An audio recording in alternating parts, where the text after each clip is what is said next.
What's up, guys, and welcome back to the podcast. My name is Robbie Cassidy, and today we are going to discuss external focus versus an internal focus when you're rehabbing an injury or when you're rehabbing in general. Now, what I want to talk about the reason I want to talk about this is it's because it's something that's cropped up a lot more, and I actually notice it more from September on when people it's getting back into the winter. They're starting to get out of their routines and habits, and they're starting to, I suppose there's a bit of a change in routine. Days are shorter, so they can't exercise outside as much, and even a lot of team sports and that start to drop off, but that doesn't mean that people aren't still going to get injured and that these recurring injuries aren't going to still surface in some way or another, because I know a lot of people are obviously moving from pitch sports or from outdoor sports back into the gym, and this actually goes as well for the people who are just struggling with a recurring issue that just keeps cropping up, whether it's a shoulder pain or a back pain,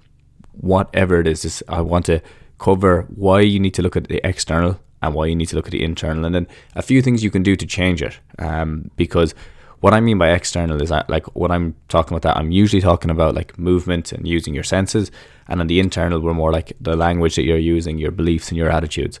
So I might even split this into two parts, because it's going to be, well, hopefully fairly heavy with a lot of I guess different things that you can focus on, look at, as well as different things that you can take away and use in your own life. Okay, so as I said, the reason I want to do this is because it's cropping up a lot more now than I have noticed, and it's only like a lot of the podcasts that I do, especially the individual ones, come from working with clientele, and then at the start of the week or a couple of weeks might go by and I'm noticing the same pattern crop up, and it's a lot easier then to just getting my own head clear about writing out all the notes, and making sure that covering every aspect of it, and then at times then I can just send these on to my clients and say, just this is kind of what I was saying and this is why I was trying to back it up as well. Okay, so it's really, really important to get a good understanding of this and a good understanding of either of these focuses, so that you can give yourself the best chance to rehab an injury and get back to a state that you would like to be in again. Okay, now before I continue with this podcast, I would love if you could subscribe to it on Spotify and on iTunes, and if you click the link below, you'll be able to download a free return to running protocol. So if you just scroll down in the description of this podcast, I have a free return to running protocol there, so just click that and you'll get it, and it's excellent for using in the winter, and as you get back into training. Now it's going to be there for the next couple of weeks and I'm going to change it up again, so get it now while it is there.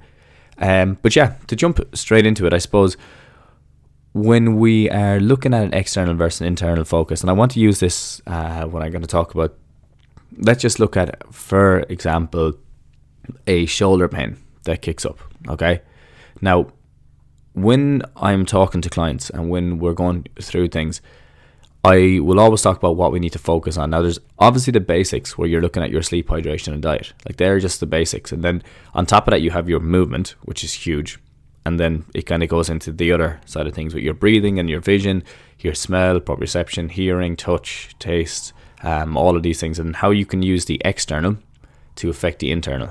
Now this means is that what I mean by this is that you can, if you have a lot of pain and you're very negative about an area, you can use external motivators, probably the wrong word for it, but you can use external stimulus to counteract that. And what it means, I guess, in an easier way is it's like healthy body, healthy mind. I'm sure you've often heard that saying before. So it's similar to that, fit mind, fit body. Like it goes both ways, okay? And in this one, I want to talk about, I guess, how you can work on one to affect the other, okay? And I will talk about it in relation to certain injuries or certain issues as we go through it. But the first one, I think, is the one that we know mostly, okay? And when you're looking at external focus and you're looking at rehabbing an issue, I think we all know that it's not just about wrestling the issue, that we need to get it moving, that we need to work on strength and endurance, we need to work on power, we need to work on mobility and circulation, okay? Now, when you get it moving, you will use all these other ones as well, but at the same time, it's just one that you always have to fall back on. In general, and to my knowledge, there is no injury that heals by just sitting in a bed all day. I haven't come across it. I have come across a lot of injuries that have gotten worse from doing that, but I haven't heard of any injury that has healed specifically from sitting in bed all day for a couple of days or a week at a time, because rest is rust. That's the easiest way to look at it. If you're sitting around for too long, it's very important in certain situations and at times, and during each rehab plan it's really important, but in general, rest is rust is what I often fall back on. And what I mean by that is that if you are just sitting down all the time, you're not improving circulation, you're not working on strength, you're not working on endurance. So the injury itself, let's say if it is a muscle tear, is healing to the state that you are in, and the state that you're in that situation is just sitting on a bed and sitting down. So that's why too much rest in a lot of situations is not the right option. Now also, if you're not moving enough throughout the day, if you don't have, or if your activity levels are low, and I suppose this comes into it when the winter comes in as well, people obviously stop moving around as much as they would in the summertime, but you'll notice that that'll have a huge effect on your mindset, and it'll have a huge effect on your mood and your sleep, because we need to move to, I suppose, to replenish the mind in a better way. We need to move to clear the mind. It's a huge one that people underestimate the effect of it. And you'll notice it, especially if you're working from home now, or if you're studying in college and you've a really busy day and you're just sitting in the same place all day long, you're not moving around and you're not moving the body at all. You'll find that your mood will be very dull. It can be low at the end of the day. Your energy drops because obviously you're just sitting around. At the same time, you can find that your sleep is poor because you're not using the energy to sleep and recover. And then at times you'll find that the diet is affected as well, because you just don't feel like you're hungry because you're not moving at all. Okay, so they're just a few that we need to take into account when you are looking at these things, and they're really important. Now, how do you counteract that? Well, it's just simple things. It could be going for a walk. Okay, it could be going for a cycle. It could be that, like, if you're feeling low and you're feeling tired, it's not that you just need to go to bed all the time. It may be that you need to get moving a small bit more. Now, for some people, and I know a lot of people this works for, and populations, like even let's say middle-aged populations, where they enjoy HIIT exercise, high intensity interval training, because they feel they can get the most out of it compared to their day. Because I said, if they're in an office all day and they're working, when they get home they just want to blow out, a lot of people say. So that's what they find HIIT exercise excellent. I really push going for a walk. I think going for a walk is something that's underestimated for everybody. It's so good for you. And especially if you're getting out into nature, especially if you're getting to a forest. That's why the Japanese have always advocated for the forest therapy, where it's just literally going for a walk in the forest, because there's different supposedly chemicals released by the trees, and then you pick up on that and it relaxes your body a small bit more, as well as being in nature, taking in fresh air, getting an understanding that it's bigger than yourself. The world is a bigger place than yourself. Being beside running water. I heard a great quote before, that water is the veins of the earth.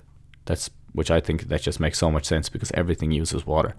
So I think we should be around it more often. And I think that people love going to the beach and love going to coastal areas because of that, big bodies of moving water, and it's just so much more relaxing. And it kind of puts you in a sense of that you're in a place that's bigger than yourself, and there's bigger issues going on, or there's bigger things in the world than what's going on with you at the moment. Okay, so I really push getting into nature and getting into running water if you're going to combine that with movement. So that is the very first one we want to look at. So by using movement, you can improve your mental state, you can improve your outlook, you can improve everything about your internal environment, as well as it can help to rehab injuries due to circulation, improving strength, improving power, improving confidence in the area, all of that.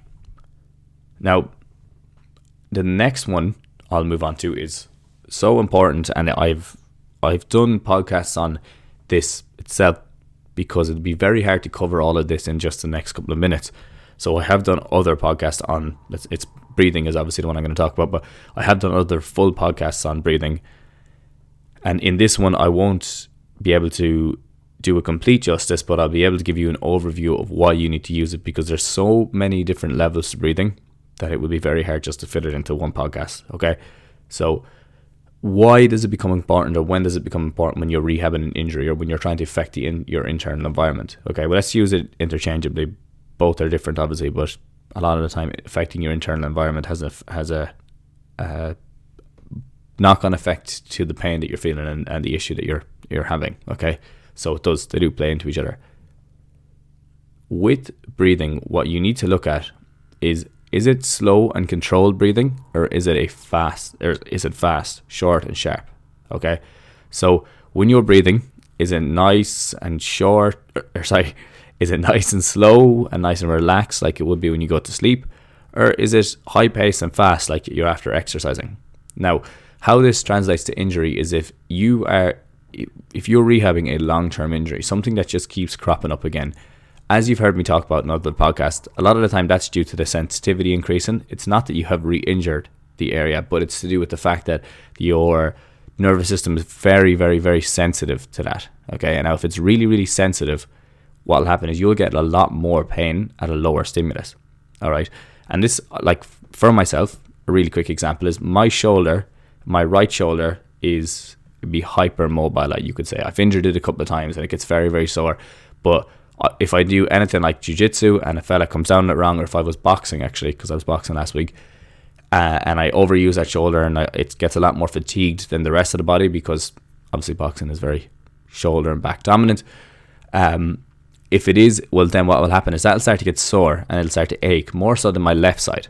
Okay, so my right side will do it more so than my left side. Even if we do relatively the same amount of work, even if we did the exact same, the right one will kick up more than the left one. Now, because I've injured it a good few times, the sensitivity has increased on that. So it's way more alert if anything changes in the environment. Okay, so if I am going through certain movements, okay, let's say, as I said, if I was boxing, that shoulder will start to kick up, it'll give me pain and it'll start to get tight. Now, it doesn't mean that I've injured it, because I haven't generally used it more than the left side.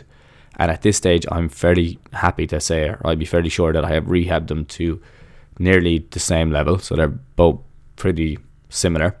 But the nervous system is still more aware of that area, okay? Because that's just what happens. Re-injury causes that increase in sensitivity. Now, when I start to go through a rehab plan, or let's say when it's sore and it's aching, one simple thing to do is look at my breathing rate as I go through a movement. Okay, so let's say I go to do flexion, where I go to just lift my arm over my head. When I start preparing for that, do I start holding my breath? Do I start breathing short and sharp? And I want you to think about this yourself when you are looking at an issue. Do you do this? Have you ever noticed that? Where you're nearly anticipating pain?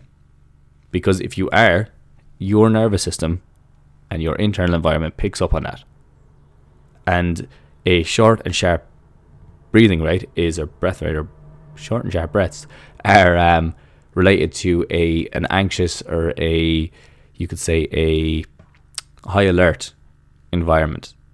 It's nearly that fight or flight environment. It is technically the fight or flight or sympathetic environment.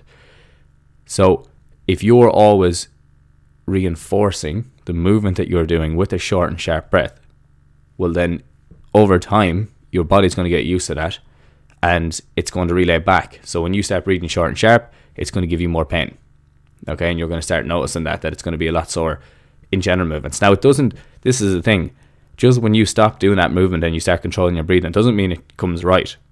It still has that high sensitivity, and you still need to change it. So as soon as you start coming back, relaxing your breathing and start moving through it again, it might take weeks to months to start to get it right. But sometimes you'll notice it within the day as well. And more often than not, you will notice it quicker, or you'll notice it sooner rather than later. But you need to be aware of it. Okay, so very first thing is you need to stop. You need to avoid holding your breaths and doing those short and sharp ones. You need to look at doing nice, long, slow and controlled ones. And what that will do is that will reflect then on your internal environment. You'll start to gain more confidence in the area, and you'll start to be a lot happier about the joint, okay, or the injury. The other thing is, like, is it on a day-to-day, or when you think about that, when you think about your shoulder, that's another one. And I always get people to do this when they're doing mobility exercises. I say, when you're going through it, I want you to become aware of how your breathing changes as you do the movement. Does it go from like a nice relaxed movement in one of them, and then as you go into, let's say, thoracic rotation, then it starts to get short and sharp at a certain point? Okay, because that is a huge indicator that that's something that we need to go after. So if we know it's getting short and sharp, let's go straight in there, start working into the position and look at we can change that breathing pattern. So bring it back to that slow and relax breathing rate. Okay. If you find your breathing is labored with any movement, or if it becomes labored on a day to day, it's usually a sign that that the internal is not happy. Okay. So labored breathing is like abnormal. I'll literally just pull up the definition here. It's abnormal respiration characterized by evident or of increased effort to breathe, including the use of accessory muscles, which are your neck muscles of respiration, stridor, grunting, and nasal flaring. Okay. So you just need to keep an eye out for that. If your breathing is a great indicator of your internal environment, and if you change your breathing, you can change your internal as well. So you can change how you're feeling by changing your breathing rate, and you can change how your body feels about an injury or an issue by just changing your breathing rate. So it does, as I said, this part of the podcast, I could talk about it for. I could really go on, and I don't want to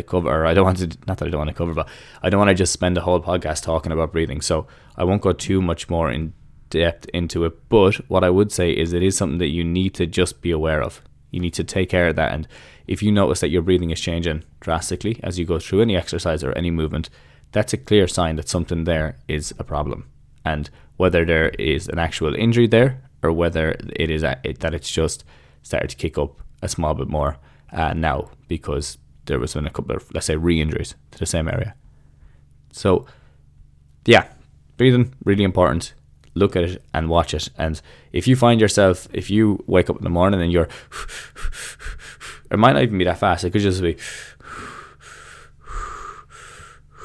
first off, that's all mouth breathing. Just for me, my nose is kind of blocked, but yeah, that's all mouth breathing, but it should be nasal breathing. So that's one change that I would make straight away.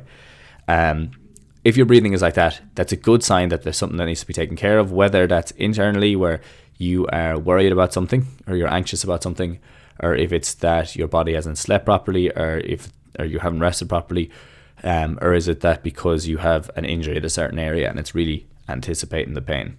Okay. That's a huge one. If you can take care of that, you can make big differences, and you can really improve or speed up your recovery time after an injury. Okay.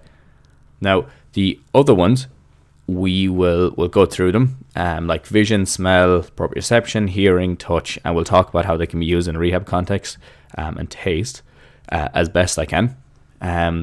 But then after that, then I will talk about the internal focus. And the internal focus really is like the language you use, what you're focusing on, how you cope, are you fearing anything, what are your thought patterns like, what are your beliefs like, and what are your attitudes like, as well as how you can work on changing them, because they have a huge effect on people's pain levels, especially recurring injuries. So many recurring issues that you get throughout the year are not because you've re-injured the area, and I would go as far to say as 90% of them, or 95%, because back pain stats are 95% don't actually have a back injury, that it's all these other cases. So I'm going to stick with that 95% and be confident with it. The case there is that the body is flaring up to whatever is changing in your environment around you, and you would be surprised. It's extremely hard if somebody's in a mechanical mindset where they think certain parts of their body are affecting what owns way up along the chain. While in some cases it may be an acute response, but in the chronic response, where it's something that keeps happening, acute, let's say in the first couple of weeks, chronic after that, most likely not the case. When you look at a lot of the diagnoses like scoliosis, things like that, most likely not related, or flat feet, not related to anything up along the chain if something else kicks up. It's not because your back doesn't just start kicking up now and it hasn't kicked up for the last 6 months because you have flat feet. Okay? Because generally, why, if that was the case, hasn't it always kicked up? And that's a different podcast, but yeah, it can be difficult to change your perspective to this if you're very ingrained in that mechanical perspective. And the funny thing is, I was exactly that way when I came out of college. When I came out of my undergrad, I was very mechanical focused. I really, really thought about it all the time. The name that I like, even look at my name on Instagram, or my handle on Instagram, or my company on Instagram is Mobility Tutor, and it was all based around movement. But the more I've gotten an understanding of it, the more I've gotten an understanding of what actually affects your mobility, I've come around to this, that it is 50-50, or it really, like, both sides play a huge role. And I think that was a difficult thing for me to do, because I had been so movement and mechanical focused, and it just made so much sense to me to look at it. Flat foot, definitely problem on the inside of the knee, definitely problem in the hip, and you're going to have a back issue from that. Okay, all the way up to the neck in some cases. So, like, it takes a long time to get these things right, and it takes a long time to change someone's perspective on these. But if you do, you can make huge gains, and that's partly why I'm making this podcast, is that so you can listen to this, and if it is something that you focus on too much, and the thing is, it might not be you, a lot of practitioners push this as well. So it's not just you that's picking up on this. A lot of other people are pushing the mechanical mindset and pushing how, certain things are, like bending over is bad for your back, and anyway, another podcast. So to come back to it, I guess looking at the next thing is vision. Now, how vision can change when you're rehabbing an injury, and how it can change your internal versus external environment. This one is a small bit more difficult to explain, but I'll do my best. So when you're looking at your vision, you need to look at what you focus on. And a simple one is that if you focus on the ground in front of you, if you look at the ground and you're looking at every step you take, what happens then is that your body gets a lot more, the movements get a lot more intricate, okay? You're more likely to nearly lose balance if you do that, okay? Because you're putting more effort on voluntary control, voluntary coordination, as opposed to involuntary, where your body just coordinates itself. So if you're looking at the ground all the time, right in front of your feet, it's going to be very difficult to move fast and to move in short. Especially, like, let's say, looking at in a sporting environment where you need to move well, you're not going to look at your feet all the time. You're going to keep an eye out on something else, or like keep an eye on the horizon or in front of you, as opposed to right on the ground. Okay, and the reason being is that if you change your vision from the ground to in front of you, what it does is it changes the activation of certain muscles.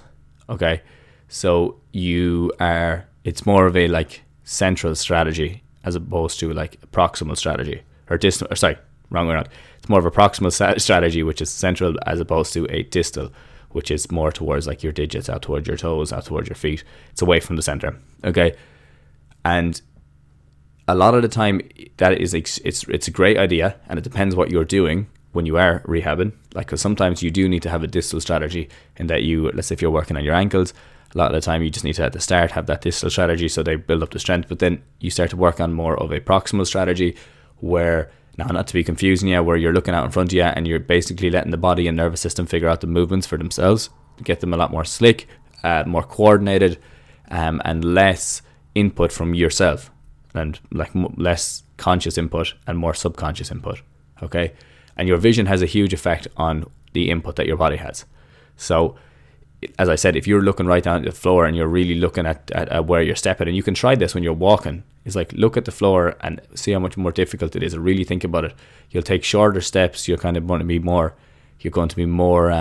aware of where your balance is at, as opposed to if you look out in front of you, your body takes over in that situation. So it's really important to use that. And when you are rehabbing, if your focus is near all the time, it's a difficult one to explain. If your focus is really close to your feet a lot of the time, you're going to be less likely to hand over the reins to your nervous system, okay, which is really what's going to take over. So when you're going through your rehab, you obviously need to take care of everything individually, but then you need to connect it all together, because sports and performance are not individual. It's coordination, and it's a flow and everything involved in it. So you need to get back to that state of flow and that state of coordination. So if you're finding that you're always looking right underneath you, you need to just change that focus up in front of you slightly, a bit more now, up towards the horizon. It doesn't have to be crazy. You don't have to be looking at the sky or anything like that. Just up a small bit more in front of you, because what it will do then is it'll give your body better chance to come up with its own strategies. Okay, strategies that are more effective and more applicable. Because you can't always, if you're playing football and you're staring at your feet all the time, you're going to trip over yourself. You won't see what's coming. You won't be able to get out of the way of people. You're going to be you're less likely to take in what's going on around you, and you're more likely to just focus on your own balance and that, and your body's really good at that, so let it do that. Whew. Yeah, that's a tough one to describe, but basically you're just looking at giving your body the autonomy to coordinate its own movements. So making sure that when you are rehabbing and when you are going through these, as well as if you are looking down all the time, you don't have that confidence in yourself or your body to take over. And that's a big thing. Confidence is a huge thing, as you'll hear me talk about in the internal side of things. Confidence is huge, because if you don't have good confidence in your body, it's very difficult for it to make change, and it's going to be less likely to make change. Okay, so if we can, as best we can, is just make sure that you're focusing on things in front of you as well as focusing on the ground. Now, sometimes this becomes more important, as you'll hear me talk about in other things with people who have neurological injuries, because the nervous system just needs to kind of re-coordinate things. It needs to figure stuff out again. And that's when vision becomes really important. Is like, are you able to stare at a spot on the wall and do other movements at the same time?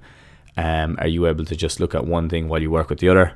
Like, there's a lot more to this on the neurological side of things, but I don't want to just stick on vision for the whole podcast, so I will continue to move on through it. But let's just think of that when you are doing it. What are you focusing on? Okay, it's like landing from a jump. Here's an easy example, and I'll finish it on this. If you always look at the ground when you land from a jump, like, that's going to be important at the start of your rehab, or you kind of look where you're landing, you get a good idea, and you're nice and comfortable landing. But as you move through your rehab, you should move from looking at the ground to looking at a ball coming in, because then your body will coordinate the movement of landing itself while you're still focusing on catching the ball. Okay, so that's hopefully kind of puts it all into one, and you have a better idea now about why it's important. Whew, that one is, I knew it was going to be a long-winded one, so hopefully it wasn't too long for you. Now, smell is the next one. Smell is an interesting one because it's associated with feelings that can affect your mood. I'm sure you've noticed if you go into a certain place, or if you get a certain smell, it starts to remind you of things, of your environment, of what you're in, of what you're preparing to do. In weightlifting, they obviously use that. I could be wrong. I think it's ammonia. I think it's what it's called, smelling salts, where you smell it and it just hypes you up and you get a really, really sharp burst of adrenaline. What I always noticed when I was boxing was, like, there's a very distinct smell when you go into a boxing gym, or when you go into like the National Stadium in Dublin and you go into the dressing rooms, and that's a really distinct smell of like the gloves and the wraps, and it's a sweaty smell in general. But I always noticed that always helped me to kind of hype up a small bit. Once I got into that, I was into that frame of mind, and I really associated that. Even when I was out of it, if I got that same smell anywhere, it's not really the same in a dressing room as it is in a boxing place, but they're slightly different. And there's a lot more boots and stuff like that involved in the dressing room. But I always noticed that it kind of hyped me up a small bit. So I think with that, you're just looking at how it's affecting your internal or external environment. Is if you get a certain smell, does that change your mood? Okay, that's really what I would be looking at in that, is it? And if your mood changes, that's going to affect a lot more things around you. Now, the associations with feelings is going to be huge, and you need to kind of get an understanding of what certain smells do to you. Like, some people just hate the smell of tequila or sambuca. For me, sambuca makes me feel sick. I just want you to get a good understanding of that and become a small bit more aware. Now, the other side of things is with COVID, and you lose your smell. Now, smell can be retrained. So, like, that was from when I got COVID, that was one of the worst things for us. I lost my sense of smell and taste, and I just couldn't. It was very annoying because I couldn't obviously taste anything at all. And I was in Bali at the time, and the food was really nice there, as well as just it pissed me off because I couldn't smell. But what you can do in that situation is you can retrain your smell. And I was non-stop at this, where I was picking up everything around the house, from candles, and I was smelling bushes, I was smelling clothes, I was smelling chairs, literally everything. I wasn't smelling the seat of a chair, obviously, but I was smelling everything, like leather chairs, anything like that, and aftershaves and perfumes and colognes, everything, to try get my smell back. And to be honest, once I was very strict with it, it took about 3 days for my smell to come back to a fairly good level, because I was just non-stop focusing on smelling different things all the time. So, just as a side, that's a nice one for if you had COVID and you have lost your smell. That one really works. Moving on. And I'm going to do this in 2 parts now that I think about it, because I don't want this podcast in 2 parts, because I don't want it to be just drawn out everything. I want you to be able to take this home and put it in place, and then next week then you can take the second half home and you can put that in place, and you'll have a good idea of both. But the next one I suppose we're looking at is proprioception and balance. Now this ties into vision a lot, where it's like you're standing on a firm ground or you're standing on a soft pillow. What you're doing while you are trying to do it. So like, as I said, if you're catching a ball, if you're hand passing the ball off a wall while standing on 1 foot, that's going to be a huge one. But now what I want you to do is put your foot on a pillow and now try it. Dual tasking becomes a lot more difficult, and it's going to test your proprioception and balance. The better your balance, the more confidence you're going to have in your body. Like, you're just going to feel a lot more confidence about yourself. Not that it's just like train your balance and you get a lot of confidence, but it does help a lot that if you're able to go through movements and you're still keeping a center balance, you're not falling over, that you're just going to get that much more confidence, and you're going to see that the rehab is working for you. So test your balance. Just consistently test it out and see where you need to improve on it, and see what your coordination is like. Because balance is basically all of these things together. It's nearly all of your senses go into to generate your balance, from your vestibular to your vision. If you want to make it tougher, close your eyes. It's going to make it way harder to do stuff. From your touch, everything kind of comes into play with balance. So I would try to mess around with those and see what works for you when you are doing it, and that will obviously affect the recovery for your injury, and it'll improve coordination, but it'll also, on the internal side of things, works on improving your confidence, because you'll just feel a lot more confident if you have good balance. Okay, so moving from there, we're looking at hearing. Hearing is like listening to cues and putting things in place. Now what I would say in this case, it'd be like if someone tells you a cue, are you able to just take that into account and then put it into place, or are you able to listen to a metronome and keep the beat? So it's like boom, 2, 3, 4, 5, 6, 7, 8, and are you able to keep the beat as you do that? A lot of it's the same as like when you're timing things. If you time something and you get that 1, 2, 3, 4, 5, you'll notice that it's a lot. In a lot of movements, obviously it works on strength and it works on everything else. There's a lot of things that play into that. But keeping that focus is huge, because it just keeps you in line with everything. And your body loves rhythm. It really, it loves rhythm. Your nervous system loves rhythm. I'd go as far to say that being in a flow state means that you are in a rhythmic state. So music helps you get into a flow state, because it's a very set rhythm of what you know to get into, I would think. Now, the other thing is like not focusing on cracks and clicks. That's the other thing. You can't, every time something cracks, you don't think, oh God, because everything cracks and clicks. And that's why, like, if you go to somebody and they just crack your back and say that was your problem, that is a load of shit. Sorry for cursing, because I can crack my knuckle here, and then I can wait till the end of this podcast and I can crack my knuckle again. Does that mean my knuckle was out of place? No, it doesn't. So I have a big problem with that, as I'm sure you noticed. But I guess the last few then is like you're looking at touch and taste, and how you can incorporate these a small bit different. With touch, it really comes back to like the balance side of things, where you'll have a lot more confidence if you're holding on to something. And what I always say to people, like, if you want to find the easiest way to improve your mobility in your squat, hold on to something and do a squat. Okay, put your back against something and do a squat, and I can nearly guarantee that you'll go all the way ass to grass or close to it. Like, nothing changed there, only the fact that your body's more confident. If you hold on to the banister stairs and you try going to a squat, nothing changes, only that your body's more confident and you can balance yourself. That's the only thing that changes. You don't get any massive mobility adaptation from doing it, and that's why sometimes when people push a lot of these mobility fixes, they are just relying on these type of, like, where you're just holding on to something and you have that security, and then sometimes they're just relying on nothing and they're just giving you random things to do, and I have an issue with that as well. So really, really important is, well, I guess the other side of touch is it becomes more important. Neurological issues, maybe someone might have a stroke and they have sensation loss where they can't differentiate between sharp or blunt, or they can't differentiate between hot or cold. Now that obviously becomes a lot more intricate then in what you do, where you're rubbing different cloth and you're pushing needles and you're testing it and making sure they get a better idea of it, and then you get them to look at it while they're doing it as they're rubbing it up and down. And if you have sensation loss, this is a simple kind of a way to fix it or to help it, is look at it, or first do it without looking at it, then do it when you are looking at it, and then go back to doing it without looking at it again. That's your incorporating vision and everything with it, and that will help you to regain the sensation over time. It takes a long time though, so it's not something that you just will fix overnight. Okay, but really they're the main ones. Taste is not my speciality. I just have it here in front of me because I wanted to mention it. It's something that if someone knew more about, I would love if you could send it on to me and let me know. I do know that when you are trying to balance yourself, if you look at the likes of Michael Jordan, if you look at top players, a lot of the time they use their tongue when they're balancing, because it does help you to balance. It's more like it can act as like a center balance for your time. It's not a center balance, but it can act as something to help your balance as you move. And I was doing it there at the same time. It is something that is very, very helpful, and it's useful, and it can be improved upon.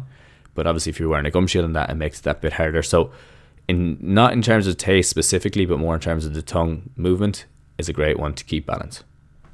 Now, that is everything for part 1 of this podcast, and I will talk about part 2, and I'll try to connect up the 2 then in part 2 a small bit more, so you'll have a better idea of how to use them, when to use them, and how you can incorporate them. This doesn't just have to be an injury, it could be an issue like something that keeps flaring up. And it could be just that your mood is down, or that your body is really stiff and sore, and you're wondering how you can change it, because the internal can change stiffness and soreness, and the external can change mood. Okay, and that's really the kind of main side of this podcast that I wanted to get across as well, is that you can change it using one against the other. Okay, but that's all for me today, guys. Keep an eye out for part 2. I will have it out very soon. And I thank you so much for listening. Make sure to get your free return to running protocol at the bottom of this. Just check the description, click it, and you'll be able to download it on your phone or whatever, your laptop, whatever you're listening to it on.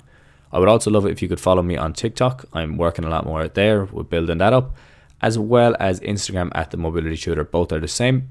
And lastly, if you could please subscribe to this podcast, so you get them when they come out, and you can set alerts to so when part 2 comes out, it'll pop up on your phone and you'll see it straight away. But that's all from me today. I really, really appreciate you listening to this podcast. I've seen a good increase in the numbers in the last couple of weeks, so that's a huge sign that obviously people are sending them to their friends, and that it's starting to get a bit more popularity, which is excellent, and I'm delighted to see that. And I hope that I can continue to bring you good content and informative content and stuff that you can start to use. Like, this podcast is really about applicable stuff, this one here today, and I'm always trying to bring that practical, applicable information to you. So thank you so much for listening, and I will chat to you all again next week. Have a good one.